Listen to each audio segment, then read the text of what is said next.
नमस्कार विद्यार्थियों, मैं आशीष कुमार चौहान स्वागत करता हूं आपका साई कृषि कोचिंग कालीबाड़ी रायपुर, धमतरी एवं जगदलपुर में। तो आइए आज हम देखते हैं जो अभी विगत कुछ पिछले दिन ही आपका एग्ज़ाम जो हुआ है CGPAT 2021 उसके क्वेश्चन आंसर के बारे में अपन डिस्कशन करेंगे और मैं आपको एनिमल हस्बेंड्री का जितने भी क्वेश्चन हैं उसको बताने की कोशिश करूँगा।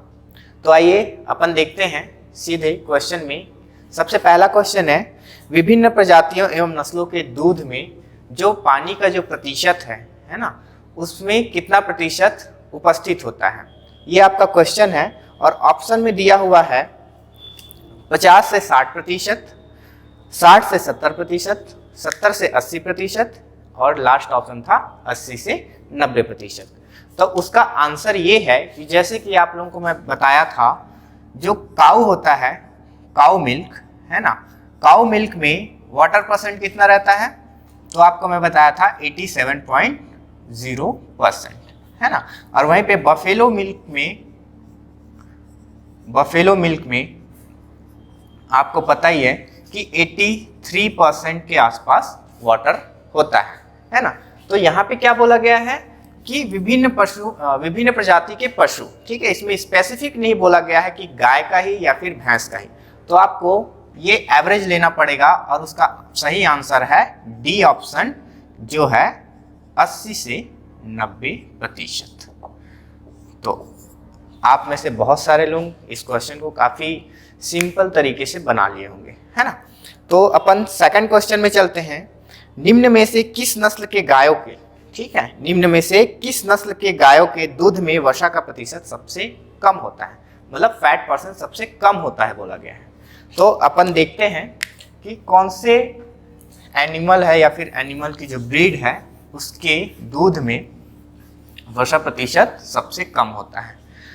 तो यहाँ पे ऑप्शन दिया गया है। सबसे पहला ऑप्शन है हॉलिस्टीन फ्रीजियन, सेकंड ऑप्शन है गिर, थर्ड है साहिवाल और फोर्थ है आपका रेड सिंधी। तो जैसे कि आप लोग क्लास में पढ़े ही होंगे कि जो हॉलिस्टीन फ्रीजियन है उसका दूध उत्पादन तो बहुत ज़्यादा है, लेकिन उसमें वसा प्रतिशत बहुत ही कम मात्रा में होती है। लगभग अगर देखेंगे आप तो 3.0 से 3.5% के आसपास उसमें होता है, ठीक है, क्या वसा प्रतिशत किसमें, HF, ठीक है, HF जो नस्ल है उसमें जो है फैट परसेंट अगर देखोगे तो कितना होता है, 3 से 3.5% के आसपास होता है, ठीक है।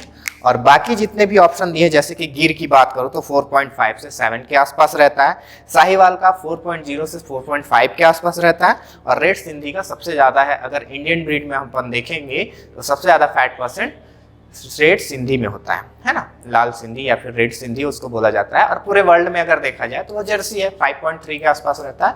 तो ये भी क्वेश्चन आप काफ़ी अच्छे से बनाए होंगे और इसका आंसर है हॉलिस्टीन फ्रीजियन, ठीक है।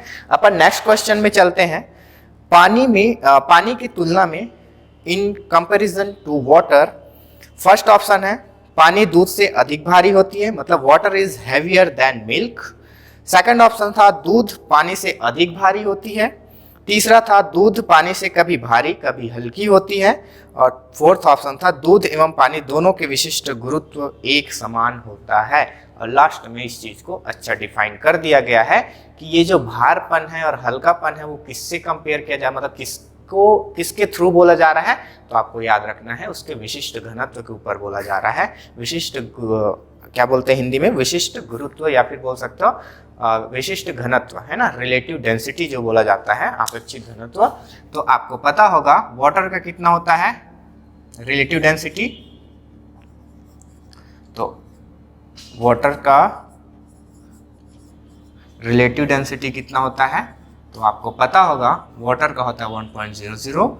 और वहीं पे अगर मिल्क का पूछे, मिल्क का रिलेटिव डेंसिटी कितना होता है, तो आपको पता ही होगा 1.028 से 1.032 तक होता है, ठीक है। अगर हम काऊ की बात करें तो 1.028 होता है और बफेलो की बात करें तो 1.032 के आसपास होता है। अब इसकी रिलेटिव डेंसिटी पानी से ज़्यादा है, मतलब भारी कौन होगी, मिल्क होगी।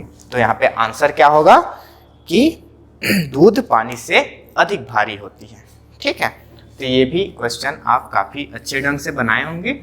उसके बाद अपन चलते हैं नेक्स्ट क्वेश्चन की ओर और देखते हैं कि कौन सा ये क्वेश्चन है। देखिए यहाँ पे दिया हुआ है निम्न में से किस उपकरण का उपयोग, ठीक है, निम्न में से कौन से उपकरण का उपयोग, which of the following instrument is used to determine specific gravity. ठीक है, क्या बोला जा रहा है, ऐसा कौन सा उपकरण है जिसका उपयोग हम आपका अपेक्षित घनत्व के लिए, अपेक्षित घनत्व निकालने के लिए उपयोग किया जाता है। तो आपको सभी को पता होगा एक ही वो इंस्ट्रूमेंट है, उसका नाम है लैक्टोमीटर। सभी को पता होगा, है ना। लैक्टोमीटर की बात करें तो इसी से अपन रिलेटिव डेंसिटी निकालते हैं, इसी से अपन स्पेसिफिक ग्रेविटी निकालते हैं और इसी से हम मिल्क प्योरिटी निकालते हैं। ये तीनों चीज इसी से ही ज्ञात किया जाता है। तो यहाँ पे कोई दूसरा ऑप्शन नहीं देखना है, यहाँ पे मिल्कोमीटर दिया है, लैक्टोमीटर दिया है, उपरोक्त दोनों दिया है और उपरोक्त में से कोई नहीं दिया है। तो आपको याद रखना है लैक्टोमीटर इसका सही आंसर होगा। ठीक है, तो ये वाला भी क्वेश्चन आपका काफी अच्छे ढंग से बना होगा।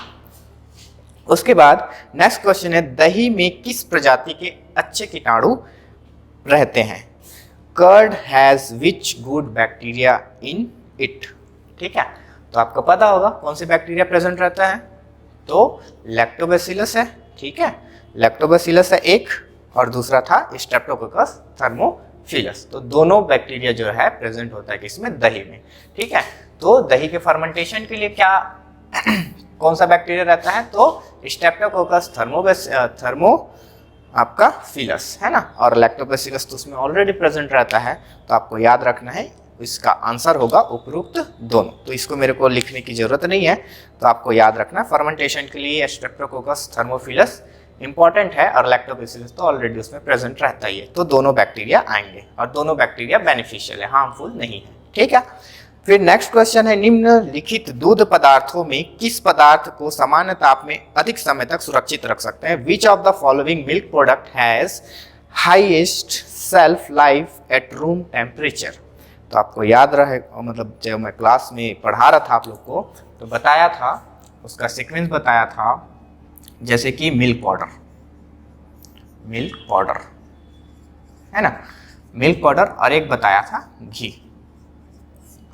अगर मिल्क पाउडर वहां पे ऑप्शन में है तो आप मिल्क पाउडर को आंसर लेंगे, और अगर वहां पे मिल्क पाउडर नहीं है और घी है तो आप घी को ही ऑप्शन में लेंगे। तो इसका जो है आंसर वो है घी। मिल्क पाउडर तो ऑप्शन में था ही नहीं, अगर मिल्क पाउडर रहता तो मिल्क पाउडर आंसर लिया जाता, लेकिन वहां पे मिल्क पाउडर नहीं था। ठीक है, यहाँ पे पनीर दिया था, दही दिया था, मक्खन दिया था और घी दिया था, तो घी इसका सही आंसर होगा। तो आप लोग अच्छे से बनाए होंगे। उसके बाद नेक्स्ट क्वेश्चन, दूध को पास्चराइजेशन प्रक्रिया किए जाने से क्या होता है। पास्चराइजेशन ऑफ मिल्क किल्स, मतलब क्या होता है पास्चराइजेशन क्रिया में। तो मैं जब आप लोगों को पढ़ा रहा था तो आपको बताया था कि पास्चराइजेशन जब किया जाता है तो उसमें मेन फोकस किस चीज़ में किया जाता है, तो बैक्टीरिया। ठीक है, जितने भी हार्मफुल बैक्टीरिया होते हैं उसी को टारगेट किया जाता है और उसी को किल किया जाता है। ठीक है, तो ये वाला पॉइंट भी आपको बहुत ही अच्छे से समझ में आ गया होगा। ठीक है, और इसका सही आंसर क्या होगा, तो सभी मनुष्यों के रोग पैदा करने वाले कीटाणु मर जाते हैं। कीटाणु मतलब बैक्टीरिया, जितने भी हार्मफुल बैक्टीरिया होते हैं वो क्या होते हैं, मर जाते हैं पास्चराइजेशन के थ्रू। ठीक है, तो ये भी क्वेश्चन आप काफी अच्छे से बनाए होंगे। थोड़ा सा इसमें कंफ्यूजन क्रिएट करने वाला ऑप्शन था, जैसे कि ऑल बैक्टीरिया इन मिल्क, दूध के सभी जो कीटाणु होते हैं वो। सेकंड ऑप्शन था सभी मनुष्यों के रोग पैदा करने वाले कीटाणु, इसको थोड़ा सा घुमा दिया था, सीधा सीधा ये है इसका मतलब कि वो हार्मफुल बैक्टीरिया हो। थर्ड ऑप्शन था दूध का निर्जंतुकरण, मतलब स्टरलाइज द मिल्क, तो स्टरलाइजेशन प्रोसेस अलग होता है। फोर्थ ऑप्शन था all bacteria virus and fungus present in milk. ठीक है, तो ऐसा ये तो है ही नहीं, बिल्कुल भी क्राइटेरिया में ही नहीं आ रहा है इसका। तो आपको याद रखना है जितने भी हार्मफुल बैक्टीरिया जो रहते हैं वो किल कर दिए जाते हैं किसके थ्रू, तो पास्चराइजेशन के थ्रू। ठीक है, तो ये उसका आंसर था। चलिए नेक्स्ट क्वेश्चन की ओर बढ़ते हैं। इनमें से किस बीमारी को तिल्ली ज्वर भी कहते हैं, मतलब splenic fever is another name for which disease. तो आपको क्लास में जब मैं पढ़ा रहा था उस टाइम बताया था कि जो एंथ्रेक्स डिजीज है उसको स्प्लेनिक फीवर के नाम से भी जाना जाता है। ठीक है, क्योंकि वो वहाँ पे इन्फेक्शन पहुँचाता है। ठीक है, तो इसका आंसर क्या होगा, एंथ्रेक्स। यहाँ पे दिया है foot and mouth disease, viral disease होगा ही नहीं। एंथ्रेक्स, ठीक है, जो इसका आंसर है काउपॉक्स और मेस्टाइटिस, तो अपन एंथ्रेक्स में देखे थे, ठीक है। उसके बाद नेक्स्ट क्वेश्चन है, यदि किसी बॉयलर मुर्गी, इसमें आप थोड़ा सा कंफ्यूज हुए होंगे, बाकी बहुत सिंपल क्वेश्चन है, देखिए। यदि किसी बॉयलर मुर्गी का आहार रूपांतरण अनुपात 1.6 है, अर्थात मुर्गी को 1 किलो वजन प्राप्त करने के लिए कितना किलोग्राम आहार ग्रहण करना। सीधा सीधा क्वेश्चन का ये मतलब था कि अगर मुर्गी को 1 केजी वजन बढ़ाना है अपने बॉडी में, तो उसको कितना आहार लेना चाहिए। तो इसका FCR था 1.6 वाला, 1.9 वाला, ठीक है, तो 1.6 आएगा इसका आंसर, ठीक है। तो 1.6 केजी जब उसको फीडिंग कराया जाता है, तब जाके वो अपना बॉडी वेट कितना गेन करती है, 1 केजी के आसपास गेन करती है, ठीक है। बॉयलर के लिए बोला जा रहा है, ठीक है, लेयर का अलग होगा। इसमें बॉयलर में भी 2 आते हैं, एक आता है आपका स्टार्टर, एक आता है फिनिशर, ठीक है। तो आपको याद रखना है बॉडी वेट कब गेन किया जाता है, तो फिनिशर टाइम में, ठीक है। फिर नेक्स्ट क्वेश्चन है, बैसिलरी व्हाइट डायरिया को इस नाम से भी जाना जाता है, मतलब बैसिलरी जो व्हाइट डायरिया उसको और किस नाम से जाना जाता है। तो मैं आपको जब डिजीज वाला पढ़ा रहा था पोल्ट्री डिजीज का, ये पोल्ट्री डिजीज का ही क्वेश्चन है। तो वहाँ पे बैक्टीरियल डिजीज जो था पुलोरम, ठीक है। तो यहाँ पे देखिए ऑप्शन में थोड़ा सा आप कंफ्यूज होंगे। पहला जो ऑप्शन था पुलोरम डिजीज, सेकंड जो ऑप्शन था साल्मोनेलोसिस, दोनों एक ही है। और यहीं पे स्टूडेंट थोड़ा सा कंफ्यूज हुए होंगे, क्योंकि इसमें जो है ये दोनों नाम भी पुलोरम का ही है, जो आपका बैसिलरी व्हाइट डायरिया प्लस आपका साल्मोनेलोसिस, ठीक है। तो ये दोनों ही ऑप्शन सही हैं, बट इसका अगर कायदे से आप देखोगे, अगर मोस्ट ऑफ द प्रोबेबिलिटी अगर आप क्वेश्चन को देखोगे आंसर इसका, तो आपको याद रखना पुलोरम इसका सही आंसर होगा, और यहाँ पे कंफ्यूज वाली बात ही नहीं है। अब देखते हैं व्यापम क्या आंसर सेट करता है। बाकी यहाँ पे तो दिया नहीं था, बोथ ऑफ ऑप्शन में ही नहीं था, तो आपको याद रखना है पुलोरम डिजीज इसका सही आंसर है, ठीक है। नेक्स्ट है, मुर्गियों के कॉक्सिडियोसिस किस उम्र के पक्षियों को प्रभावित करता है। तो यहाँ पे मैं बोलना चाहूँगा, जो कॉक्सिडियोसिस डिजीज है पोल्ट्री में जो होता है, इसका कोई स्पेसिफिक एज नहीं था और न ही आपको कहीं पे मिलेगा, ठीक है। एक तो है कि वो चिक्स में होगा ही होगा, ठीक है, प्लस वो एडल्ट में भी होता है, तो इसका कोई स्पेसिफिक तो है नहीं। लेकिन यहाँ पे ऑप्शन में केवल कम उम्र के पक्षियों में, मतलब ओनली यंग बर्ड्स बोला गया है। सेकंड ऑप्शन था केवल ज़्यादा उम्र के पक्षियों में, जैसे कि ओनली ओल्ड बर्ड्स बोला है, both young and old birds, ठीक है। तो इसका सही आंसर होगा दोनों, ठीक। अगर इसमें भी अगर आता, इनमें से दोनों नहीं होता, तो आप ऑप्शन में लेते यंग बर्ड्स को, ठीक है। लेकिन आपका वहाँ पे ऑप्शन में दोनों दिया है, तो आपको दोनों आंसर लेना पड़ेगा। अगर देखा जाए तो स्टार मार्क इसको कर सकते हैं, क्योंकि यहाँ पे स्पेसिफिक नहीं बताया गया है कोई भी चीज़। तो आपको याद रखना है, या तो दोनों होगा या तो फिर केवल कम उम्र के पक्षियों को ही आंसर लिया जाएगा, ठीक है। तो फिलहाल आप दोनों को ही लेकर चलें, ठीक है। फिर नेक्स्ट क्वेश्चन है, देखिए, मुर्गियों में सामान्यतः पाए जाने वाला गोल कृमि, ठीक है, जिसको राउंड वर्म बोला जाता है, वो किसके कारण होता है। तो यहाँ पे देखिए ऑप्शन कुछ है, बहुत सारे हैं, जैसे कि एस्केरिडिया गेलाई, ठीक है। सेकंड ऑप्शन था हेटेरिकिस गैलिनेरम, और तीसरा ऑप्शन था बेलेंजिया कैलिपिडा, ठीक है, कैलिपिडा। अब सारे तो सारे इसका जो पैथोजन मतलब बोल सकते हो कि ये क्या है, राउंड वर्म है, ठीक है। अब राउंड वर्म में अगर पर्टिकुलर देखा जाए तो आपका आएगा आंसर एस्केरिडिया गैली, ठीक है, क्योंकि बाकी जो था वो अलग अलग इसका इन्फेक्शन करने का तरीका होता है, लेकिन राउंड वर्म जो है वो कौन है, एस्केरिडिया गैली है, ठीक है। तो इसका आंसर ए होगा। उसके बाद नेक्स्ट, दूध का हिमांक बिंदु निम्न में से क्या है। दूध का जो फ्रीजिंग पॉइंट बोला जा रहा है, मिल्क का freezing point, freezing point of milk, freezing point of milk. देखिए इसका आंसर जो होगा, अगर वहाँ पे सिंगल ऑप्शन रहता तो उसका ऑप्शन ये दिया जाता -55 डिग्री सेंटीग्रेड, ठीक है। लेकिन यहाँ पे आंसर क्या दिया गया है, -0.512 से -0.5 0.572 डिग्री सेंटीग्रेड। ठीक है, बाकी भी ऑप्शन देखिए 0.0 डिग्री सेंटीग्रेड, और सी ऑप्शन जो है उसी को प्लस में दे दिया है, और डी ऑप्शन है जो 1 डिग्री सेंटीग्रेड है। तो जितने भी प्लस में आ रहे हैं वो तो आएगा ही नहीं, क्योंकि दूध का जो फ्रीजिंग पॉइंट रहता है, मिल्क का जो फ्रीजिंग पॉइंट रहता है, हिमांक बिंदु, वो माइनस में रहता है। और माइनस में भी कितना रहता है, तो -0.51 से -0.57 के आसपास होता है। अगर इसमें सिंगल ऑप्शन रहता तो ये देता और यही इसका सही आंसर रहता, लेकिन यहाँ पे एवरेज लिया जा रहा है, तो आपको याद रखना है जो माइनस में दिया है वही आंसर होगा। ठीक है, तो इसको भी सभी स्टूडेंट सही किए होंगे। उसके बाद नेक्स्ट है गर्बर मेथड। ठीक है, आप सभी को पता है गर्बर मेथड किस लिए यूज किया जाता है, तो फैट परसेंट को निकालने के लिए। ठीक है, तो गर्बर मेथड में 2 रिएजेंट यूज किए जाते हैं। उसमें बीटारोमीटर तो यूज किया ही जाता है, लेकिन उसमें 2 रिएजेंट यूज किया जाता है, जिसका नाम है, एक है सांद्र सल्फ्यूरिक एसिड,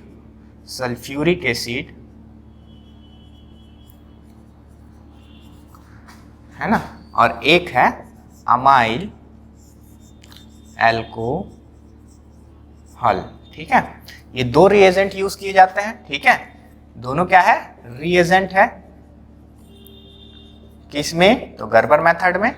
पहला है सांद्र सल्फ्यूरिक एसिड, जिसको अपन H2SO4 भी बोलते हैं, है ना, ऑप्शन में दे देता है कभी कभी। तो इसका क्या हो जाएगा, इसका रिलेटिव डेंसिटी कितना लेते हैं, तो 1.282 के आसपास रहता है, और अमाइल एल्कोहल का 1.853 के आसपास होता है इसका रिलेटिव डेंसिटी, है ना। तो यहाँ पे ऑप्शन में देखिए क्या क्या दिया है। सबसे पहला ऑप्शन ही दिया है सल्फ्यूरिक एसिड, नेक्स्ट ऑप्शन दिया है नाइट्रिक एसिड, थर्ड ऑप्शन दिया है हाइड्रोक्लोरिक एसिड, फोर्थ ऑप्शन दिया है एसिटिक एसिड। तो इसका सही आंसर क्या होगा, सल्फ्यूरिक एसिड। वहां पे अमाइल एल्कोहल तो दिया नहीं है, तो पहला ऑप्शन हो जाएगा सल्फ्यूरिक एसिड। ठीक है, तो ये भी क्वेश्चन आपका बना ही होगा। और सही बात बोलूं तो एनिमल हस्बेंड्री का बहुत ही सिंपल क्वेश्चन पूछा गया था इस बार के एग्जाम में। तो मेरे ख्याल से एवरेज अगर मैं बोलूं तो स्टूडेंट इसको 50 प्लस तो किए ही होंगे, जो अच्छे से पढ़ के गए थे वो 50 प्लस तो किए ही होंगे। ठीक है, उसके बाद नेक्स्ट है, निम्न में से किस चारा फसल में सबसे अधिक प्रोटीन पाई जाती है। कौन सी फोडर क्रॉप है जिसमें सबसे ज्यादा प्रोटीन परसेंटेज होता है। तो मैं क्या बताया था आप लोगों को कि जितने भी लेग्यूमिनस क्रॉप होंगे उसमें जो फैट परसेंट है वो ज्यादा पाए, सॉरी फैट परसेंट नहीं, प्रोटीन परसेंट जो है वो ज्यादा होता है। ठीक है, तो यहाँ पे देखिए सबसे पहले कि कौन सा लेग्यूमिनस क्रॉप है। पहला था मेज, सेकंड था सोरघम, जो दोनों लेग्यूमिनस नहीं है, तीसरा है ओट्स, वो भी लेग्यूमिनस नहीं है, चौथा था बरसीम, जो कि एक लेग्यूमिनस फोडर क्रॉप है। ठीक है, तो आपको याद रखना है कि इसका सही आंसर क्या होगा, तो बरसीम होगा। ठीक है, उसका नेक्स्ट क्वेश्चन देखते हैं अपन, निम्न में से किस संरक्षित चारा में नमी अधिक मात्रा में होती है। संरक्षित चारा जो था, है ना, उसमें 2 चीज अपन पढ़े थे। पहला था हे और सेकंड था साइलेज। ठीक है, हे और साइलेज। हे जो था ये किससे बनता था, तो बरसीम इसके लिए बेस्ट क्रॉप था, है ना। क्या था इसके लिए, बरसीम बेस्ट क्रॉप था। इसके लिए तो मेज बेस्ट क्रॉप था। ठीक है, ये हो गया। दूसरा पॉइंट, हे में जो आपका मॉइस्चर परसेंट था वो कितना रहना चाहिए, तो इसका क्राइटेरिया 30-40% से ज़्यादा नहीं होना चाहिए, ये इसका था मॉइस्चर परसेंट। और जो साइलेज रहता था उसको नाम से ही बोला जाता है रसीली साइलेज, मतलब इसमें वाटर परसेंट काफ़ी ज़्यादा रहता है, लगभग 60-70% के आसपास इसमें क्या रहता है, वाटर कंटेंट प्रेजेंट, मतलब वाटर परसेंटेज प्रेजेंट रहता है। ठीक है, तो इसका आंसर क्या होगा, क्वेश्चन ही पूछा गया है कि सबसे ज्यादा नमी किस में पाया जाता है, तो आपको याद रखना है किस में रहता है, साइलेज में। ठीक है, तो इसका आंसर क्या होगा, साइलेज। तो ये पॉइंट आपको अच्छे से याद रखना था, और क्वेश्चन में सभी कोई बनाए होंगे, नो डाउट, इसको तो सभी पढ़ते हैं। उसके बाद पिछले 2 दशकों में पशुधन, देखिए करंट अफेयर्स का क्वेश्चन, पिछले 2 दशकों में पशुधन सेक्टर की वार्षिक वृद्धि दर क्या रही होगी।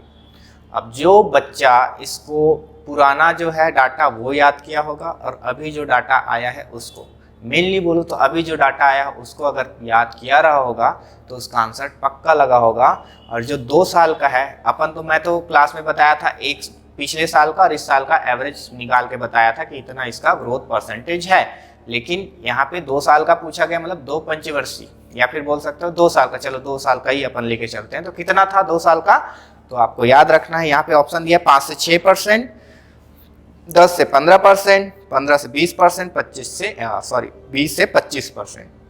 20 से 25% तो होगा नहीं, 15 से 20 भी नहीं होगा, ना 10 से 15 होगा। ग्रोथ परसेंट हमेशा याद रखिएगा 10 से अभी तक जितना देखा गया 10 से तो नीचे ही आया, तो आपको सीधा सीधा समझ लेना था 5 से 6%। अगर इसका एग्जैक्ट डाटा अगर देखा जाए तो 5.6% है, 5.6% है इसका, है ना, जो ग्रोथ रेट है वो। तो इसको भी सभी स्टूडेंट सही किए होंगे, जो थोड़ा सा भी जो सेंसस वाला जो चैप्टर था उसको अच्छे से जो पढ़े होंगे वो।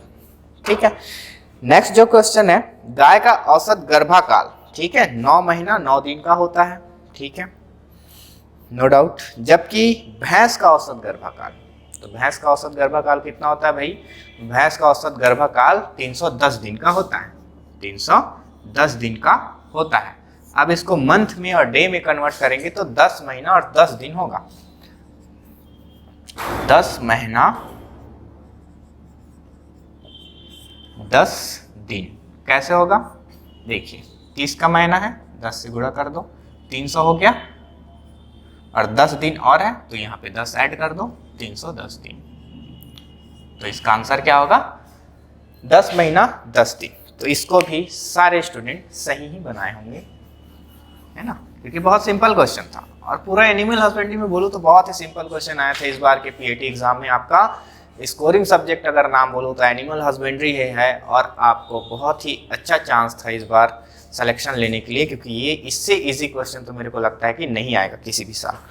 फिर नेक्स्ट जो क्वेश्चन था, दूध शर्करा का नाम क्या है? इतना सिंपल क्वेश्चन, मिल्क शुगर का जो नाम है वो क्या है? सिंपल सा क्वेश्चन है, ठीक है। क्या नाम है भाई? लैक्टोज। चाहता तो इसमें और अच्छे से पूछ सकता था, तो बीटा लैक्टोज बोलता। और ये क्या है? बीटा लैक्टोज क्या है? तो मैं बताया था आपको क्लास में, ओलिगोसैकेराइड है, ओलिगोसैकेराइड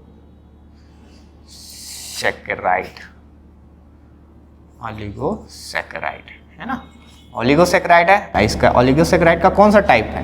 तो आपको याद रखना है डाइसैकेराइड है भाई, डाइसैकेराइड है ना, डाइसैकेराइड है। अब डाइसैकेराइड है तो कौन कौन से चीज़ से मिलकर बना है? तो मैं आपको बताया था ग्ला, है ना, ये इसका क्या था? ट्रिक था। ग्लू से ग्लूकोज और ग्ला से गैलेक्टोज, है ना, ये दोनों से मिलकर बना होता है लैक्टोज। कौन सा लैक्टोज? तो बीटा लैक्टोज। बस सिंपल क्वेश्चन, इतना सिंपल पूछा था, डायरेक्ट पूछा था दूध शर्करा क्या है, तो आपको सीधा आंसर लेना था लैक्टोज। इसमें कौन सा बहुत ज़्यादा डिफिकल्ट है बताइए आप लोग? इससे ज़्यादा सरल क्वेश्चन तो नहीं हो सकता, रियली बता रहा हूँ। आप लोग पता नहीं कैसा बनाए हैं, मेरे को तो ऐसा उम्मीद है कि आप लोगों का बहुत अच्छा गया होगा एग्ज़ाम, खासकर एनिमल हस्बेंड्री का। तो अपन आगे देखते हैं, दूध उत्पादन के लिए उत्तरदायी हार्मोन, ठीक है। अब यहाँ पे देखिए अगला क्या जा रहा है? मिल्क उत्पादन, मिल्क प्रोडक्शन बोला जा रहा है, ठीक है, किसमें? ऑर्डर में। मिल्क प्रोडक्शन के लिए क्या मैं बताया था आप लोग को? तो 3 हार्मोन का नाम मैं बताया था मेनली, एक था ऑक्सीटोसिन, दूसरा था प्रोलैक्टिन, तीसरा था थायरॉक्सिन, और एक और था एपिनेफ्रिन, या फिर उसी को सिड्रिनेलिन बोला जाता है, या फिर उसी को एड्रिनेलिन बोला जाता है, ठीक है। क्या क्या ऑप्शन बताया था मैं, क्या क्या हार्मोन बताया था क्लास में? पहला था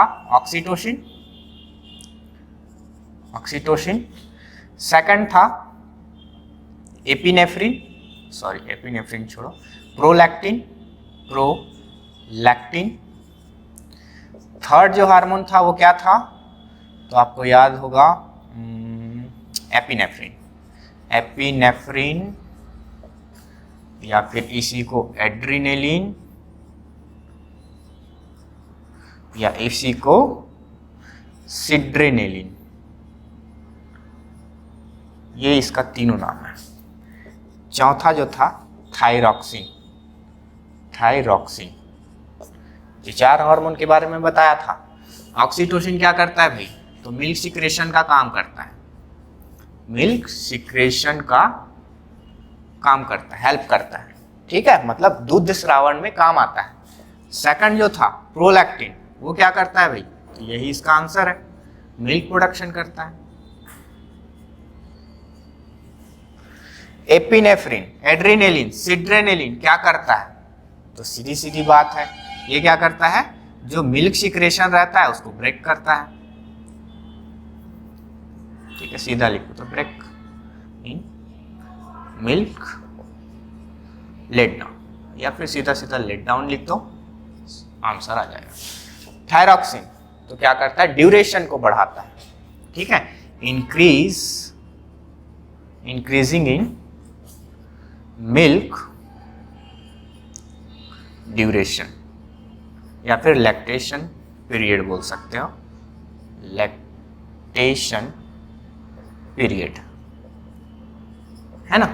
ये इसका है, चारों हार्मोन के बारे में बताया था और यहीं से क्वेश्चन आता है, पूछ भी दिया था प्रोलैक्टिन हार्मोन को।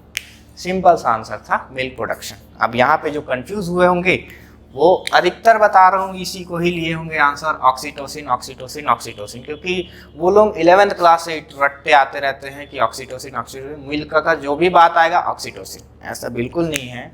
यहीं पे थोड़ा सा गेम था बोल सकते हो कि वो ऑप्शन में सबसे पहले ऑक्सीटोसिन ही रखा था, है ना। तो जो अच्छे से क्लियर रखा होगा कॉन्सेप्ट उसका बन गया होगा भाई। चलिए नेक्स्ट क्वेश्चन अपन देखते हैं। एक अच्छी दुधारू गाय का चयन हेतु निम्न मापदंडों पर परीक्षण किया जाता है। मतलब हमको अगर दूध वाली, मतलब दूध नस्ल वाली जो गाय है उसको खरीदने जाना है तो हमको क्या चीज देखना चाहिए उसमें? तो सबसे पहले अपन देखते हैं ऑप्शन, उम्र के अनुपात में सामान्य स्वस्थ, मतलब स्वस्थ होना चाहिए और वजन भी काफी अच्छी होनी चाहिए, ठीक है, जहां तहां तक सही है, ठीक है, स्वस्थ बोल रहा है मतलब सही है। वजन भी एक वेरी करता है। थनों की बनावट तथा सक्रिय टीट्स की संख्या सबसे ज्यादा, मतलब 100% ये सही। अगर यहाँ पे उपरोक्त तो सभी नहीं रहता ना तो यही ऑप्शन सही होता। तीसरा ऑप्शन देखिए, 3 बार दूध की मात्रा का औसत ज्ञात करके, ये भी जहां तक सही है और लास्ट में उपरोक्त तो सभी दिया गया है, तो इसका आंसर उपरोक्त सभी होगा। अगर इसमें भी अगर पूछा जाए उपरोक्त सही नहीं रहने से कौन सा आंसर सही होगा, तो आपको याद रखना था थनों की बनावट एवं सक्रिय टीट्स, है ना, सक्रिय उसका थन होना चाहिए, ठीक है। तो यहां तक आपको याद रखना था भाई। क्वेश्चन है, एक गिर नस्ल की गाय को परखने के लिए किन बिंदुओं पर गौर करना चाहिए? ठीक है, सीधा सीधा ये इसका मतलब ये था, जो अच्छे से क्वेश्चन को समझा होगा, सीधा सीधा ये मतलब है कि जो गिर नस्ल होती है, अगर हम एक साथ 3-4 नस्ल रख देते हैं, जैसे साहिवाल रख दिए, सिंधी रख दिए और गिर रख दिए, तो हम कैसे पहचानेंगे उन तीनों में से गिर कौन सी है? ठीक है, तो हम उसके शरीर के बनावट के हिसाब से देखेंगे, है ना। वहाँ पे मिल्क प्रोडक्शन तो नहीं बोला जाए, मिल्क प्रोडक्शन में बोलेगा तो तीनों है, तीनों में काफी अच्छा मिल्क प्रोडक्शन रहता है ना। तो उसके शारीरिक बनावट के बारे में ही बात करना है यहाँ पे। तो इसका देखिए ऑप्शन क्या क्या दिया है, तो आपको ऑप्शन में दिया गया है दूध देने की क्षमता, जो कि इसका आंसर नहीं होगा। दूसरा ऑप्शन दिया है केवल शरीर का रंग एवं उम्र, तो ये स्पेसिफिक नहीं रहता कि गिर का जो रंग है वो व्हाइट ही होगा या फिर रेड होगा, है ना, वो थोड़ा सा वेरी करता है। तीसरा जो ऑप्शन दिया है कान की लंबाई एवं माथे की बनावट, जो कि बहुत ही हद तक या फिर बोल सकते हो यही इसका आंसर होगा। लेकिन अगर डी ऑप्शन देखें तो यहाँ पे थोड़ा सा कंफ्यूजन क्रिएट हो रहा है बच्चों, क्योंकि यहाँ पे शरीर का रंग भी दिया है, कान की लंबाई भी दी है और माथे की बनावट भी दी है। अगर शरीर का रंग को हटाते हैं तो वो तो सी ऑप्शन ही हो जाएगा। तो डी ऑप्शन में इसको थोड़ा सा कंफ्यूज करने के लिए दिया है, तो हो सकता है ये थोड़ा सा स्टार मार्किंग बोल सकते हो इस क्वेश्चन को, क्योंकि यहाँ पे उसका मुख्य रूप से जो लक्षण है शरीर का वो है कान की लंबाई एवं लटकी हुई होती है, और दूसरा है माथे का जो उभरा हुआ रहता है बनावट उसका ये होता है। तो आपका आंसर अगर देखिए तो सी होगा, नहीं तो अपन डी भी ले सकते हैं। तो यहाँ पे इसको स्टार मार्क अपन ले सकते हैं। तो याद रखिएगा इसका जो आंसर होगा वो दोनों ही हो सकता है, ठीक है। तो इसमें आपको थोड़ा सा कंफ्यूजन हुआ होगा। चलिए नेक्स्ट क्वेश्चन देखते हैं। अब ये जो स्टार मार्किंग है वो तो आपका जो मॉडल आंसर देगा भी आप उसी के ऊपर डिपेंड करता है, क्योंकि अपन अगर कायदे से देखें तो सी ऑप्शन भी ले सकते हैं, डी ऑप्शन भी ले सकते हैं। तो आप इतना याद रखिएगा, इसको स्टार मार्किंग लीजिएगा। तीसरा नेक्स्ट जो क्वेश्चन है वो देखिए, काफी अच्छा और बहुत ही सिंपल तरीके से पूछा गया है। मुर्रा नस्ल की भैंस का नाम मुर्रा क्यों पड़ा? मुर्रा जो नस्ल है उसका नाम मुर्रा क्यों पड़ा? क्योंकि बहुत ही स्पेसिफिक नाम लगता है उसका नाम, है ना। और बात करूं तो मुर्रा कहाँ की नस्ल है? हिसार हरियाणा की नस्ल है ना। तो आपको इसमें जो ऑप्शन है वो देख लीजिए, सिंग मुड़े हुए रहते हैं। सेकंड ऑप्शन, नस्ल की उत्पत्ति पंजाब के मुर्रा जिले से है, बिल्कुल नहीं। गर्दन मुड़ा हुआ रहता है, बिल्कुल नहीं। पुकारने पर भैंस पीछे मुड़कर देखती है, तो ऐसा बिल्कुल भी नहीं है। तो इसका सही आंसर क्या होगा दोस्तों? तो आपको याद रखना है, सींग का जो बनावट है, करली जो हॉर्न रहता है, मतलब मुड़ी हुई जो सींग है, उसी के नाम पर मुर्रा नाम इसका पड़ा है, ठीक है। अगर आंसर इसका लेगा तो ए ऑप्शन ही इसका आंसर रहेगा, सींग के मुड़े हुए, मतलब सींग मुड़े हुए रहते हैं, ठीक है। ये उसका सही आंसर है। नेक्स्ट क्वेश्चन देखते हैं, डेयरी उपकरणों की सफाई, ठीक है। जितने भी आपके डेयरी एप्लियंस है, ठीक है, उसके सफाई के लिए, क्लीनिंग के लिए कौन से डिटर्जेंट या फिर जो डिटर्जेंट अपन यूज करते हैं उसका क्या गुण होना चाहिए, क्या उसका आपका बोल सकते हो उसका कैरेक्टरिस्टिक होना चाहिए, ठीक है। तो सबसे पहला दिया है क्षारीयता, ठीक है, क्षारीयता होनी चाहिए भाई। वाटर सॉफ्टिंग गुण, ये भी बहुत ही ज्यादा मतलब बोल सकते हो आंसर अगर लिया जाएगा तो इसको भी ले सकते हैं। डिटर्जेंट क्षारीय एवं विषाक्त नहीं होनी चाहिए, ये भी सही बोल रहा है, क्षारीय तो होती है, विषाक्त नहीं होनी चाहिए, बहुत सही बात है। उसके बाद उपरोक्त सभी। अब देखिए यहाँ पे अगर देखा जाए, अगर उपरोक्त सभी ना हो तो यहाँ पे वाटर सॉफ्टिंग कैरेक्टर्स को लिया जाएगा, मतलब वाटर सॉफ्टिंग प्रॉपर्टी जो है उसको लिया जाएगा। लेकिन एल्कलिनिटी भी होनी चाहिए, should be non corrosive and non toxic होनी चाहिए। तो यहाँ पे उपरोक्त सभी आंसर ले सकते हैं। लेकिन अगर मैं बोलूं मोस्ट ऑफ द प्रोबेबिलिटी अगर देखा जाए इसका आंसर, तो आपको याद रखना है वाटर सॉफ्टिंग प्रॉपर्टीज, ठीक है। तो इसका आंसर क्या होगा? बी होगा। नहीं तो इसको भी अपन स्टार मार्क में ऐड कर सकते हैं, ठीक है। तो अगर मैं बोलूं तो उपरोक्त सभी भी ले सकते हैं इसका, ठीक है। लेकिन अगर क्लासिफिकेशन अपन देखें डिटर्जेंट का, तो वहां पे एसिडिक डिटर्जेंट भी लेते हैं और क्षारीय डिटर्जेंट, मतलब बेसिक डिटर्जेंट का भी अपन यूज करते हैं, है ना। तो यहाँ पे इसीलिए वाटर सॉफ्टिंग जो प्रॉपर्टी है उसका सही आंसर लग रहा है और यही आंसर होगा, ठीक है। तो ये वाला क्वेश्चन थोड़ा सा कंफ्यूजन क्रिएट किया। जो नेक्स्ट क्वेश्चन है, कौन सी बीमारी मवेशी से आदमी को होती है? मतलब ऐसा कौन सा डिजीज है जो जानवरों से मनुष्यों में फैलती है, ठीक है। तो इसका बहुत ही अच्छे से मैं सिंपली तरीके से बताऊं तो एक मैं डेफिनेशन लिखवाया था आपको क्लास में, जूनोटिक डिजीज करके, है ना। और उसका एग्जाम्पल भी आपको लिखवाया था, सिर्फ एक ही एग्जाम्पल नहीं है, और भी 2-3 एग्जाम्पल उसके हैं। तो यहाँ पे जो ऑप्शन दिया है उसमें से एक एग्जाम्पल को दिया गया है। तो जूनोटिक डिजीज का क्या था? जो जूनोटिक डिजीज है,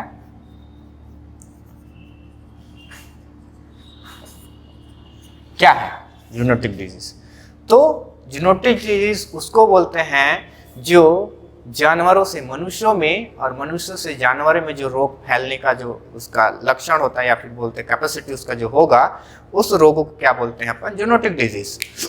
और जूनोटिक डिजीज का एग्जाम्पल में क्या लिखवाया था? एंथ्रेक्स, है ना, क्योंकि एंथ्रेक्स बहुत बार क्वेश्चन किया है और इसका आंसर भी होगा एंथ्रेक्स, ठीक। तो इसका आंसर आप ले लिए होंगे और आप लोग बनाए भी होंगे कि इसका आंसर क्या है? एंथ्रेक्स है, ठीक है। इसमें दिया एफएमडी भी दिया, रिंडरपेस्ट भी दिया, ऑल ऑफ अबोव भी दिया। तो रिंडरपेस्ट एफएमडी तो होता नहीं है भैया, लेकिन एंथ्रेक्स तो होता ही है जूनोटिक डिजीज। और ये जो जूनोटिक डिजीज है उसी का डेफिनेशन ऊपर में क्वेश्चन को दे दिया है, सिंपल सा।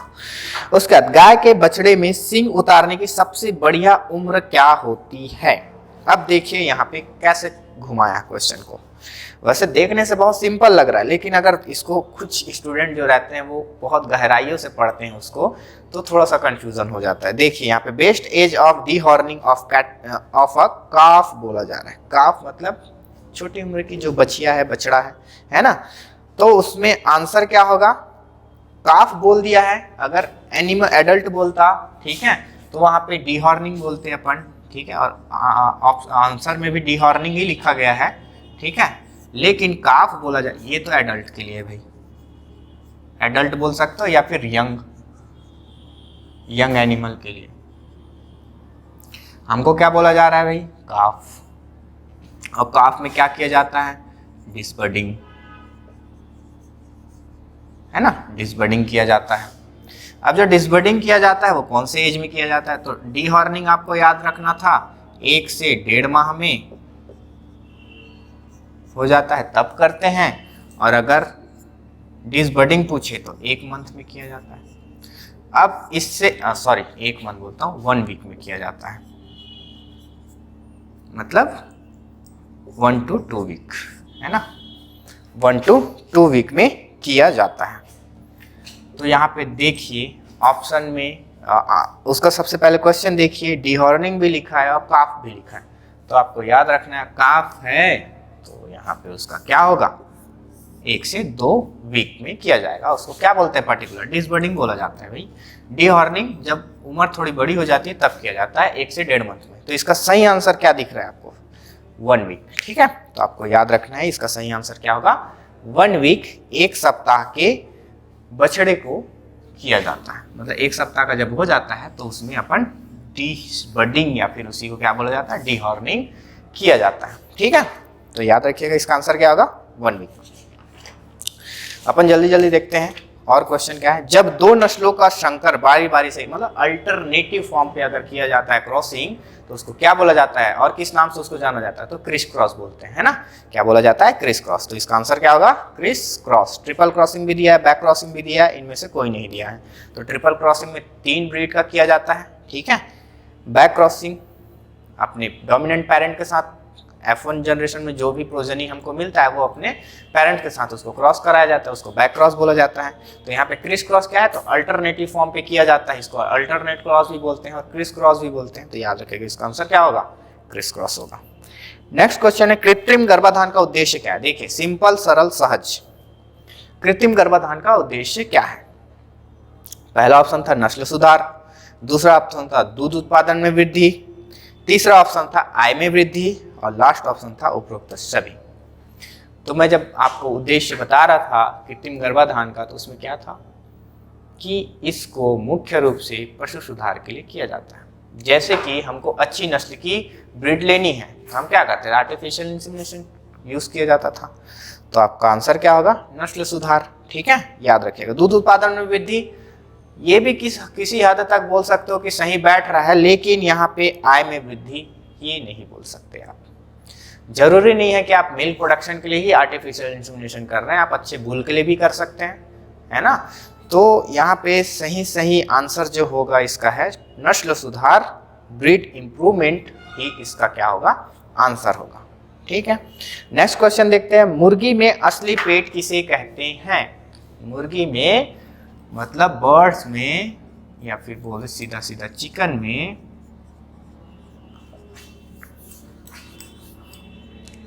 ट्रू स्टमक क्या है। तो भाई ट्रू स्टमक किसको बोलते हैं, जब अपन एनिमल में पढ़ रहे थे ट्रू स्टमक किसको बोलते हैं, एबोमेजम को बोलते हैं वहां पे। लेकिन एबोमेजम को ही क्यों बोला जाता है, क्योंकि वहां पे एंजाइम एक्टिविटी होता है, एंजाइम वहां पे प्रेजेंट रहता है। वैसे ही यहाँ पे जो चिकन है उसमें ट्रू स्टमक क्या है, तो प्रोवेंट्रिकुलर ग्लैंड, ठीक है, प्रोवेंटिकुलर कूलस, ठीक है, प्रोवेंटिकुलस है, हाँ कूलस ही लिखा हूं, प्रोवेंटिकुलस ग्लैंड ही इसका क्या है, ट्रू स्टमक है। यहाँ पे बहुत सारे स्टूडेंट क्रॉप को मार के आए होंगे, मेरे को एकदम कंफर्म बता रहा हूँ 80% स्टूडेंट जो है क्रॉप को ही लगाए होंगे। क्रॉप आपका नहीं है ट्रू स्टमक भैया, वहाँ पे भले खाना कलेक्ट होता है जो भी चारा खाया जाता है, लेकिन वो ट्रू स्टमक नहीं है, ठीक है। गिजार्ड भी यहाँ पे स्टमक तो बात ही नहीं करते, क्योंकि जो जितने भी पोल्ट्री बर्ड्स होते हैं उसमें दांत तो होता नहीं है, तो गिजार्ड के थ्रू क्या होता है, खाने को जो भी खाना खाया जाता है उसको पीसा जाता है, तो गिजार्ड तो आएगा नहीं, है ना। तो आपको याद रखना है प्रोवेंटिकुलस ग्लैंड, ठीक है। ट्रू स्टमक होता है किसमें, तो चिकन में या फिर पोल्ट्री बर्ड्स में बोल सकते हैं, ठीक। नेक्स्ट है पोल्ट्री हैचरी में कितने दिनों में मुर्गी अंडा चूजे में बदल जाता है। सीधा सीधा हैचिंग का आया है क्वेश्चन कि एक अंडे से चूजे निकलने का जो ड्यूरेशन है, टाइम पीरियड है, वो कितना होता है। सबको याद होगा ये 21 डेज का रहता है। 21 डेज में और क्या क्या होता है वो तो आपको याद ही होगा, मैं बहुत अच्छे से इसको डिफाइन किया था क्लास में, है ना। तो इसमें क्या होगा 21 डेज, है ना। इसको तो हर कोई बनाया होगा, जो वही नहीं बनाया होगा जो बोल सकते हो कि पढ़ाई से कोई नाता नहीं होगा उसका, वही एक क्वेश्चन को नहीं बनाया होगा, बाकी सभी बनाए होंगे इसको। नेक्स्ट क्वेश्चन है मुर्गी आवास के अंतर्गत केज पद्धति डीप लिटर पद्धति से बेहतर है, क्यों। जो केज सिस्टम है वो डीप लिटर सिस्टम से बेहतर है, क्यों। वैसे तो इंडिया में सबसे ज्यादा डीप लिटर सिस्टम ही यूज किया जाता है, लेकिन केज सिस्टम सबसे बेस्ट माना जाता है डीप लिटर सिस्टम से ही। तो क्या है, यह बीमारी को फैलने से रोकती है, बिल्कुल, ठीक है, क्योंकि पर्टिकुलर एक मुर्गी के लिए वहां पे स्पेसिफिक स्पेस होता है, काफी ज्यादा साफ सुथरा रहता है, ठीक है। यह जगह का बेहतर उपयोग करती है, जाहिर सी बात है, एक मुर्गी के लिए पर्टिकुलर जगह देगा तो अपना जगह बहुत अच्छे से यूज करेगा वो। यह साफ अंडे पैदा करती है, बिल्कुल। डीप लिटर सिस्टम में अंडा जो लेयर्स होते हैं उसको नहीं किया जाता, लेयर्स को सिर्फ केज सिस्टम के थ्रू ही पाला जाता है। तो इसका सही आंसर आपका डी होगा दोस्तों। आप इतना तो गारंटी रखिए कि जो बच्चा इस कॉन्सेप्ट को अच्छे से समझा होगा वो बहुत आसानी से इसको बना लिया होगा, ठीक है, क्योंकि यहाँ पे ऑप्शन पूरा क्लियर है, इसमें बिल्कुल भी कंफ्यूजन वाली कोई बात ही नहीं है। फिर नेक्स्ट क्वेश्चन देखते हैं, एक बॉयलर मुर्गी के आहार में कितना प्रतिशत प्रोटीन होना चाहिए जो तीव्र शारीरिक विकास को मदद करे।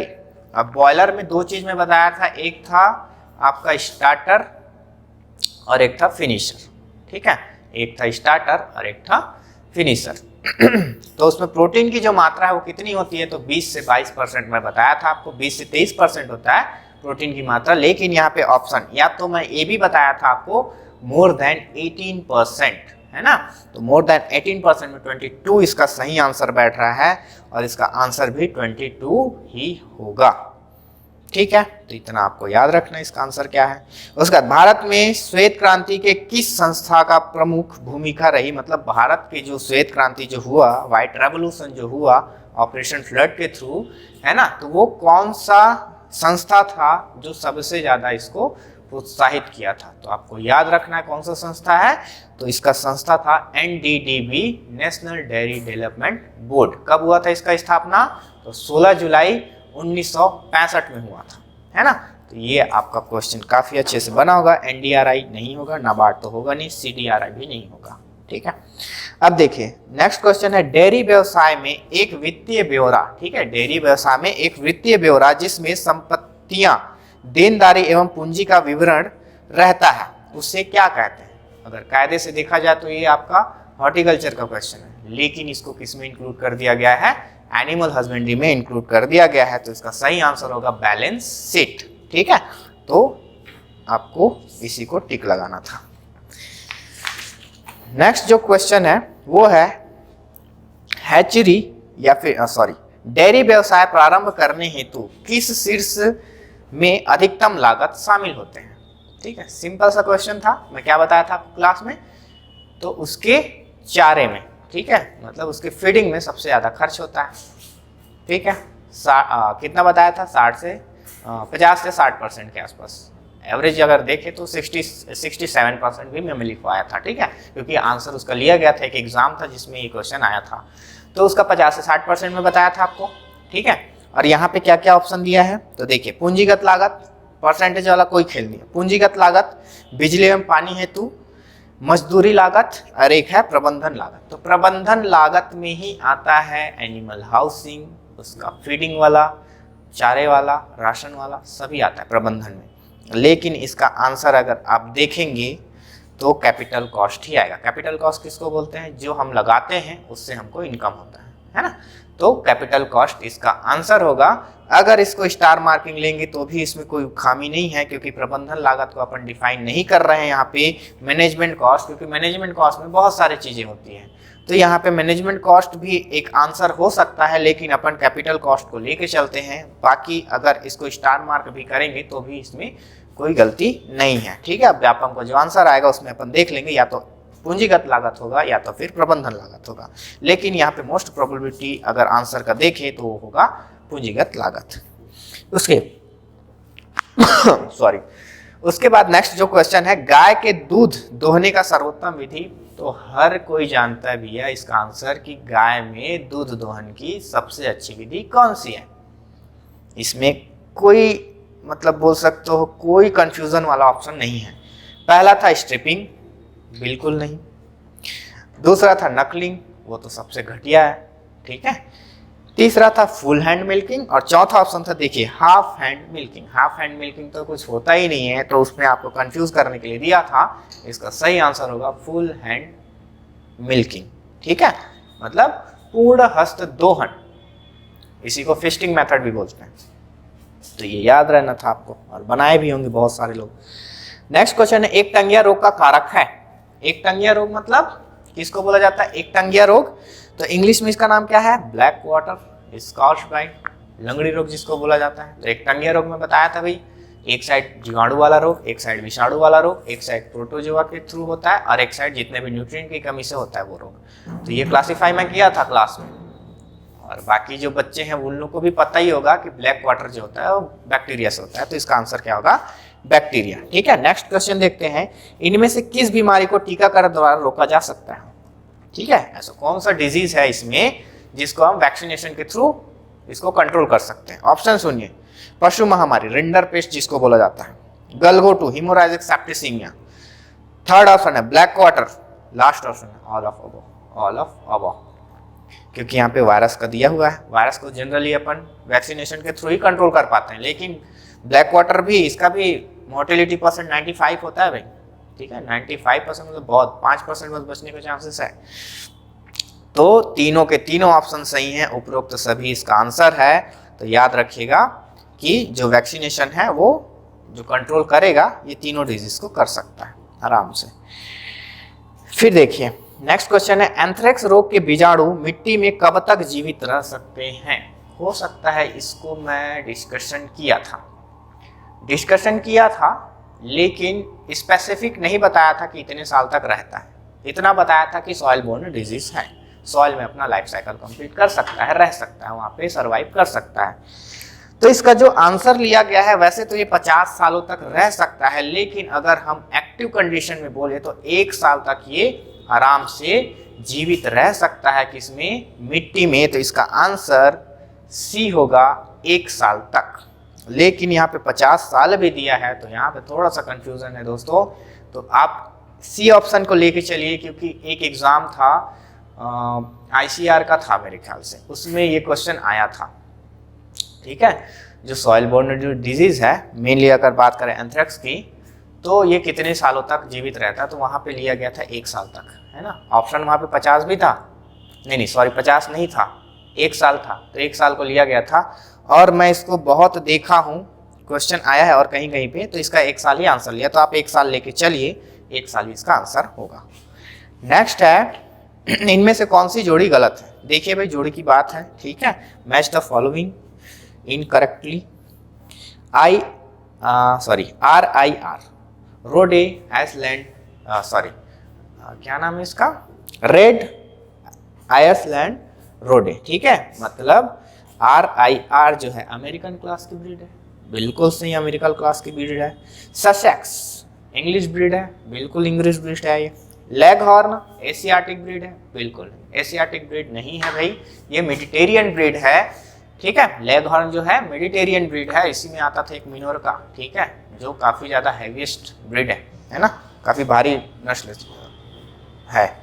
नेक्स्ट क्वेश्चन अपन देखते हैं, तरल नाइट्रोजन, ठीक है, मतलब जो लिक्विड नाइट्रोजन है उसका तापमान कितना होता है?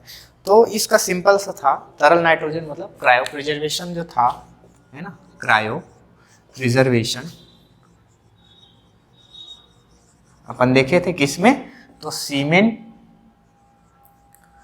प्रिजर्वेशन टेक्निक में देखे थे, है ना। सीमेन प्रिजर्वेशन वाले में अपन क्या देखे थे, क्रायो प्रिजर्वेशन। और क्रायो प्रिजर्वेशन में क्या था, तो लिक्विड नाइट्रोजन, लिक्विड नाइट्रोजन का यूज किया जाता था। और इसका टेम्परेचर मैं क्या बताया था आपको, -196 डिग्री सेंटीग्रेड इसका टेम्परेचर होता है। तो आंसर भी क्या होगा आपका, -196 डिग्री सेंटीग्रेड, ठीक है, तरल नाइट्रोजन का तापमान। सिंपल सा क्वेश्चन था, सभी का बन गया होगा ये। उसके बाद नेक्स्ट देखिए, longest phase of oestrous cycle is, ऋतु चक्र की सबसे लंबी अवस्था क्या होती है। यहाँ पे ऑप्शन देखिए, प्रोएस्ट्रस, एस्ट्रस, मेटेस्ट्रस, डायस्ट्रस। 80% लोग इसको गलत किए होंगे, मेटेस्ट्रस को ही लगाए होंगे, लेकिन इसका सही आंसर क्या है, डायस्ट्रस, ठीक है। क्या होगा आंसर, डायस्ट्रस, याद रखिएगा। नेक्स्ट है, गाय के दूध शिरा में क्या होता है, ठीक है, बहुत ही सिंपल और बोल सकते हो कि डायरेक्ट क्वेश्चन है ना, कि गाय का जो मिल्क वेन जो होता है, ठीक है, उसमें क्या रहती है, क्या प्रेजेंट होती है। तो मैं आपको बताया था ब्लड होती है, और कौन सी ब्लड होती है, तो इम्प्योर ब्लड होती है, याद रखिएगा, ठीक है। और आप लोग अधिकतर लोग इसको सही भी किए होंगे। तो अपन नेक्स्ट क्वेश्चन देखते हैं। हाँ, इसका आंसर क्या होगा भाई, तो रक्त होगा, ठीक है, दूध नहीं होगा, याद रखिएगा। और ना ही दूध एवं रक्त दिया है वो होगा, आपको याद रखना आंसर क्या होगा, रक्त, ठीक है, ब्लड। डेयरी व्यवसाय में सर्वप्रथम जमीन एवं उपकरणों के क्रम में की गई व्यय को इसमें से कौन सा व्यय कहा जाता है। In a dairy business initial cost incurred in procurement of land and equipment is classified as। तो एक है recurring expenditure, non recurring expenditure, उसके बाद बोथ ऑफ अबव और नॉन ऑफ द अबव, ठीक है। तो याद रखिएगा, आवर्ती व्यय किसको बोलते हैं, जो भी व्यय कर रहे हैं या फिर जो भी कॉस्ट लगा रहे हैं किसी के ऊपर, वो हमको क्या करे, इंटरेस्ट के साथ, या फिर बोल सकते हैं हमको लाभ पहुंचाए, फायदा पहुंचाए, मतलब वो जो कॉस्ट है उसके साथ साथ हमको क्या मिले, उसका फायदा भी मिले। लेकिन जो जमीन है या फिर जो मशीन है उसको एक बार हम लगा देते हैं तो जरूरी नहीं है कि उससे हमको ज़्यादा फायदा हो या फिर घाटा हो, वो बिल्कुल भी स्पेसिफाइड नहीं रहेगा। तो आपको याद रखना है क्या आएगा, नॉन रिक्यूरिंग एक्सपेंडिचर, ठीक है। तो ये आपका आंसर था, अनावर्ती व्यय, है ना। उसके बाद नेक्स्ट क्वेश्चन है, हाथ से दूध दोहने से किसी बड़े डेयरी फार्म में दूध दोहने का मशीन अधिक फायदेमंद है, कैसे, ठीक है। क्या बोला जा रहा है, कंपेयर किया जा रहा है कि हाथ से मिल्किंग मेथड, जो हैंड मिल्किंग मेथड है, और जो मशीन के थ्रू जो है अपन मिल्किंग मेथड करते हैं, उसमें से कौन सा बेस्ट होता है, और बेस्ट होता है तो क्यों होता है, ये पूछा रहा है। तो सबसे पहले लो ऑपरेशनल कॉस्ट, तो बिल्कुल नहीं भी है, उसमें तो कॉस्ट बहुत ज़्यादा लगता है। साफ दूध एकत्रित करने में सहायक, मतलब कम आवर्ती व्यय बोल रहा है, नहीं, ज़्यादा ही लगता है। साफ दूध एकत्रित करने में सहायक, तो ये तो बिल्कुल सही है। दूध को प्रसंस्करण यंत्रों तक पहुंचाने में सरलता, तो जरूरी नहीं है ऐसा, ठीक है। लेकिन इसका और लास्ट ऑप्शन है ऑल ऑफ अबव, तो यहाँ पे ऑल ऑफ अबव ना होके क्लीन मिल्क कलेक्शन हो सकता है। इसका आंसर हो सकता है क्या, यही इसका आंसर होगा कि क्लीन मिल्क कलेक्शन में जो आपका मशीन मेथड है वो आपके लिए फायदेमंद होता है, क्योंकि अपन पढ़े भी हैं कि क्लीन मिल्क मेथड एक ही हो सकता है, वो है मशीन, ठीक है। तो आंसर इसका क्या होगा, साफ दूध एकत्रित करने में सहायक होता है। नेक्स्ट क्वेश्चन देखते हैं, निम्न में से किस राज्य में श्वेत क्रांति का उद्भव हुआ था। श्वेत क्रांति सीधा सीधा व्हाइट रेवोल्यूशन, मतलब डॉक्टर वर्गीस कुरियन। डॉक्टर वर्गीस कुरियन मतलब ऑपरेशन फ्लड, और ऑपरेशन फ्लड कहाँ से स्टार्ट हुआ था, तो आपको याद रखना है उत्तर प्रदेश नहीं है, मध्य प्रदेश नहीं है, ना बिहार नहीं है, गुजरात, आनंद गुजरात में ये किया गया था 1970 में, 1970 में, ठीक है। इसका आंसर क्या होगा, गुजरात। नेक्स्ट है, ब्याने के बाद गाय से प्राप्त होने वाला पीला एवं गाढ़ा दूध की खीस, जिसे खीस कहते हैं, जो गाय के ब्याने के कितने घंटों तक प्राप्त होता है। ये नहीं पूछ रहा है कितने घंटे में निकलता है, ये पूछ रहा है कि कितने समय तक हमको मिलता रहता है कोलेस्ट्रम, ठीक है। तो मैं आपको बताया था 3 से 4 दिन होता है, लेकिन अगर स्पेसिफिक दिया जाए, घंटों में बात करें, मतलब हावर्स में बात करें उसके घंटों में, ठीक है, समय में, तो आपका आंसर क्या आएगा 72 हावर्स। ये मैं नोट भी कराया था क्लास में। तो इसका आंसर क्या है 72 घंटे, ठीक है, 72 हावर्स। नेक्स्ट क्वेश्चन है वसा एवं प्रोटीन दोनों दूध में पाए जाते हैं। बिल्कुल पाए जाते हैं भाई, लेकिन किस रूप में पाए जाते हैं, ये इसका क्वेश्चन है, ठीक है। तो आपको पता होगा कि जो वसा है वो इमल्सन या फिर उसी को पायस बोला जाता है, इमल्सन फॉर्म पे रहता है, और जो प्रोटीन होता है वो किस फॉर्म पे रहता है, तो कोलाइडल फॉर्म में रहता है, जिसको निलंबन बोला जाता है। तो याद रखिएगा कि वसा पायस के रूप में और जो प्रोटीन है वो कोलाइडल के रूप में पाया जाता है, ठीक है। तो इसका आंसर यही होगा। उसके बाद नेक्स्ट था भेड़ की सबसे ऊंची नस्ल, ठीक है। मैं क्लास में इसको नोट पॉइंट करके लिखवाया था कि जो भेड़ की जो सबसे ऊंची नस्ल है वो है नेल्लोर, ठीक है। और जो नेल्लोर होती है उसका एक पॉइंट और लिखवाया था, जहां से क्वेश्चन पूछा गया है कि उसका जो सींग रहता है उसका स्पेसिफिक बोल सकते हो कि इसका स्ट्रक्चर रहता है जो हथियार के जैसे दिखता है, ठीक है। ये मैं नोट भी कराया था। और नेल्लोर ही एक ऐसी ब्रीड है शीप में जो सबसे ऊंची नस्ल होती है, ठीक है। इसका आंसर नेल्लोर होगा। नेक्स्ट था अंगोल नस्ल का बैल मुख्यतः पाया जाता है। मैं सभी बच्चों को बोला था कि मिल्क पर्पस ब्रीड का सारी चीज पढ़ना है आपको, लेकिन जो डुअल पर्पस है, ड्रॉट पर्पस है, उसका बस नाम और उसका ओरिजिन पढ़ना है, और यहाँ से क्वेश्चन पूछा है। तो अंगोल कहाँ की ब्रीड है, आंध्र प्रदेश की ब्रीड है, इसका आंसर आंध्र प्रदेश होगा। नेक्स्ट है सुरती नस्ल से कौन सी पशु संबंधित है, तो सुरती 2 है भैया, ठीक है।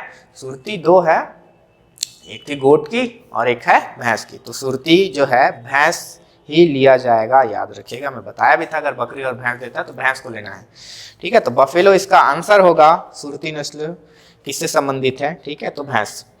नेक्स्ट क्वेश्चन है गाय में बच्चा जनने के बाद सामान्यतः जेर, ठीक है, जो प्लेसेंटा होती है, कितने समय में बाहर गिरना चाहिए, बोल रहे हैं गिरना चाहिए। क्वेश्चन पढ़िए, कितना समय में बाहर गिरना चाहिए बोल रहे हैं, ठीक है। तो आपको याद रखना है, मैं बताया था 7 से 8 घंटा, ठीक है। 7 से 8 घंटे में जो प्लेसेंटा है वो गिर जाना चाहिए, नहीं तो हमको चिकित्सक से उसको दिखाना चाहिए कि कैसे वो नहीं गिर रहा है, क्योंकि वो बहुत ही ज्यादा खतरा हो जाता है पशु के लिए, ठीक है। तो 6 से 8 घंटा इसका आंसर होगा। उसके बाद भारत में निम्न में से कौन से चारा वृक्ष के रूप में जाना जाता है, तो इनमें शुबबुल है, सेवरी है, कचनार है, ठीक है। तो ये सारे क्या है, वृक्ष है, ठीक है, चारा वाली, फोडर वाली, ठीक है। शुबबुल हो गया, सेवरी हो गया, कचनार हो गया। तो आपको ऑल ऑफ अबव इसका आंसर लेना है, ठीक है। नेक्स्ट क्वेश्चन है बरसीम एवं लूसन चारा किस मौसम की, मतलब किस मौसम की ये फसल होती है, या फिर किस मौसम में खेती की जाती है बोल रहे हैं। तो यहाँ पे देखिए इंग्लिश में दिया बरसीम एंड ल्यूशन फोडर इज कल्टीवेटेड इन, ठीक है। कल्टीवेटेड इन मतलब किस मौसम में खेती की जाती है इसकी। तो आपको याद रखना है कि जो ल्यूशन है वो पेरेनियल क्रॉप है, मतलब पेरेनियल फोडर क्रॉप है, और जो बरसीम है वो रबी की क्रॉप है, ठीक है। तो यहाँ पे अगर आंसर देखेंगे तो रबी ज्यादा सही बैठेगा, तो आप इसका आंसर क्या लेंगे, रबी लेंगे, ठीक है। इसमें खरीफ एवं रबी दोनों दिया है, लेकिन यहाँ पे सही आंसर अगर देखोगे तो रबी ही होगा, ठीक है। तो याद रखिएगा। उसके बाद देखिए बड़ा ही अच्छा क्वेश्चन है गाय के वजन ज्ञात करने हेतु शेफर्स फॉर्मूला का उपयोग होता है, तो इनमें से कौन सा शेफर्स फॉर्मूला है। तो यहाँ पे देखिए इंग्लिश में देखिएगा तो जल्दी आपका बनेगा। मैं क्या लिखवाया था शेफर्स फॉर्मूला का, W = L × G² अपॉन 300, और ये जो आएगा वो किस में आएगा, पाउंड में, ठीक है। इसका जो आंसर आएगा वो किस में आएगा, पाउंड में आएगा। तो भैया यहाँ पे देखिए आप सबसे पहले तो पाउंड में कौन सा दिया है, तो पाउंड में 2 दिया है। पहला है weight in pound = length into girth upon 300, और दूसरा ऑप्शन देखो length into girth upon 3000 pound. तो 3000 तो है ही नहीं भैया, आंसर क्या होगा, तो W = L × G² होता है, लेकिन वहां पे नहीं किया है मेंशन। तो आपको ये आंसर लेना है कि W = length into girth upon 300 pound, ठीक है। ये इसका सही आंसर होगा। इसके अलावा भी और है, मिनीसोटा है, जयसवाल है, उसके बाद एक और क्या था, एक और है, मैं भूल रहा हूँ, मतलब 4 जो था इसका वेट मतलब मेजरमेंट करने का जो मेथड था, जिसमें से सेफर फार्मूला सबसे बेस्ट था। सेफर फार्मूला का जो आंसर आता है वो पाउंड में आता है। तो ये उसका की पॉइंट था, आपको याद रखना था। ठीक है, तो बहुत सारे स्टूडेंट सही किए होंगे, इसको कंफ्यूजन वाला वहाँ पे बात ही नहीं था। उसके बाद नेक्स्ट क्वेश्चन है, जिंदा गाय का उम्र निम्न में से किस विधि से ज्ञात किया जाता है? ठीक है, तो जिंदा गाय का जो उम्र है उसमें बहुत सारे मेथड है, बाय रिकॉर्ड है, बाय हॉर्न है, बाय टिथ है, बाय हुफ है ना। तो ये सारे मेथड है, जिसमें से जो साइंटिफिक मेथड था वो कौन सा था? तो बाय टिथ मेथड था, जो साइंटिफिक और सबसे ज्यादा एक्सेप्टेबल, ठीक है, मतलब सबसे ज्यादा जिसको अपनाया गया था वो कौन सा मेथड है? तो बाय टिथ मेथड। ठीक है, तो दांतों की बनावट इसकी सही आंसर हो गया। उसके बाद 97 का देखिए, डेयरी उपकरणों के सफाई में उपयोग होने वाला पानी। ठीक है, for cleaning dairy appliances water use should be. सबसे पहला है हार्ड वाटर, बिल्कुल नहीं, हार्ड वाटर तो होता नहीं। दूसरा है सॉफ्ट वाटर, बिल्कुल सॉफ्ट वाटर होता है। कोई भी पानी कठोर या कोमल उपयोगी होता है, बिल्कुल नहीं, ऐसा तो होगा ही नहीं। पानी नहीं, एसीटोन एवं अल्कोहल का उपयोग किया जाता है, तो नहीं भैया, यहाँ पे डेयरी उपकरण को अल्कोहल से साफ नहीं किया जाएगा। ठीक है, तो आपको याद रखना है डेयरी उपकरण को सॉफ्ट वाटर सबसे ज़्यादा सुटेबल होता है साफ करने के लिए, क्योंकि उसी में क्या होते हैं, झाग निकलता है, या फिर बोल सकते हो बबल्स जो आता है शोक के द्वारा। ठीक है, तो ये आपका आंसर का सही मतलब जो क्वेश्चन था उसका सही आंसर था। नेक्स्ट क्वेश्चन है, स्थान पर ही सफाई का अर्थ है, जो आपका CIP जो था ना क्लास में बताया था, डेयरी उपकरणों एवं सैनिटरी पाइपलाइंस की सफाई निम्न में से किसकी सर्कुलेशन द्वारा किया जाता है? तो इसका आंसर थोड़ा वेरी करेगा। ठीक है, तो स्टार मार्क ले लीजिएगा, नहीं तो अगर सही सही देखा जाए तो पहला आएगा hot alkaline, then hot acidic cleaning solution, लेकिन कहीं कहीं पे क्या दिया है, ओनली एल्कलाइन वाटर दिया है। ठीक है, तो आपको याद रखना है कि hot alkaline water then hot acidic water. ठीक है, क्योंकि एसिडिक वाटर का कहाँ पे यूज किया जाता है, तो मैं पढ़ाया था आपको, मिल्क स्टोन है ना, मिल्क स्टोन को साफ करने के लिए सल्फ्यूरिक एसिड का यूज किया जाता है, तो वो याद रखिएगा है ना। तो इसमें जो पूछा गया है CIP है ना, तो आपको याद रखना है कि क्या होगा, hot alkaline then hot acidic cleaning solution. Next question है, डेयरी प्लांट में उपयोग में आने वाले डिटर्जेंट निम्न में से कौन से हो सकते हैं? तो इसमें देखो, पहला ऑप्शन दिया है एल्कलाइन डिटर्जेंट, सेकंड ऑप्शन दिया है सिंथेटिक डिटर्जेंट, थर्ड ऑप्शन दिया है उपरोक्त में से दोनों, और फोर्थ ऑप्शन दिया है इनमें से कोई नहीं। तो इनमें से कोई नहीं ऑप्शन तो होगा ही नहीं।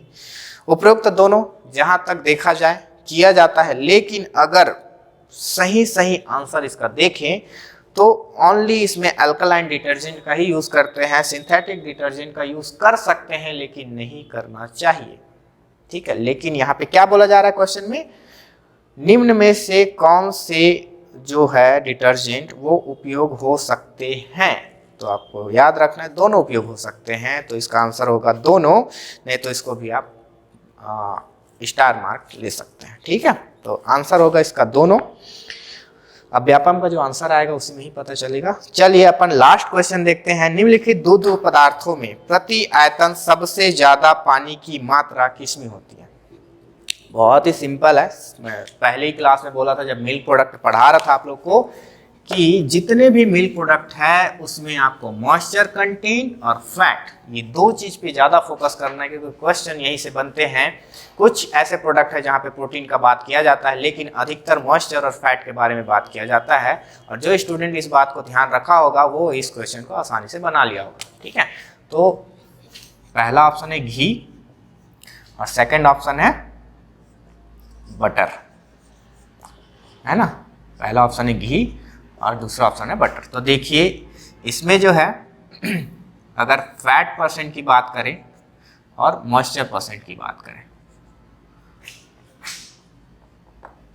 फैट परसेंट की बात करें तो 99.5% तक फैट होता है, मॉइस्चर की बात करें तो 0.5% तक इसमें मॉइस्चर रहता है, जो कि बहुत कम है, ना के बराबर।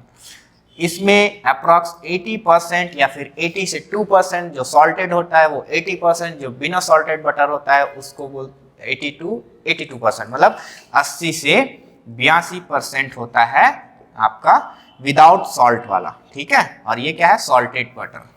तो 80% अपन एवरेज लेते हैं और इसका जो मॉइस्चर परसेंट होता है वो लेस देन 20% होना चाहिए, ये इसका क्राइटेरिया है। तो आपको दिख रहा है कि यहाँ पे मॉइस्चर परसेंट बहुत ही कम है, यहाँ पे इससे ज्यादा है, ठीक है।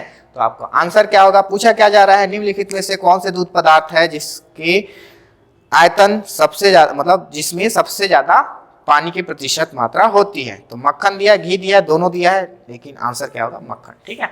तो इसी के साथ आपका जितना भी क्वेश्चन था वो सॉल्व हो गया। कृषि शिक्षा की जानकारी के लिए साई एग्री एक्सपर्ट के चैनल को सब्सक्राइब करें व बेल आइकन को दबाना बिल्कुल ना भूलें।